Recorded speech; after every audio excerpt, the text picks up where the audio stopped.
ভাই ভাই অসুস্থ নাকি আপনি? আপনাকে ইঞ্জেকশন দিয়ে গেল। কিটা ভাই? অসুস্থ মনে হয় আপনি, এই জন্য আমি ভাবলাম যে মনে হয় অসুস্থ, এই জন্য ইঞ্জেকশন দিচ্ছে। তোমার দিকে ভাই আমি তো ভাবছি আপনি অসুস্থ মনে হয়, এই জন্য। ভাই এখানে কিসের ইঞ্জেকশন দিই ভাই? ইয়ে এখানেই পড়ে আছে, এই দেখেন ইঞ্জেকশন এখানে পড়ে রয়েছে, এই দেখেন। আমার তো কোনো সমস্যা নাই ভাই। তাহলে কিসের ইঞ্জেকশন দিল এখন? এটা তো ছবি তো আমি তুলছি, দেখেন এটা তো আপনি। আমি তো ভালো করে দেখেন। শুয়ে রয়েছি, আমি সাথে কেউ নাই।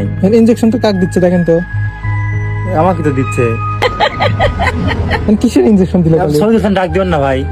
আমি জানি আপনি অসুস্থ, এই জন্য আপনি দিচ্ছে ইঞ্জেকশন কিসের জানো। আর এখন আপনি উনি ইঞ্জেকশন দিয়ে চলে যাচ্ছে, তাও আপনি ঘুমিয়ে পারতেছেন, এই জন্য আমি আপনার কাছে আসলাম।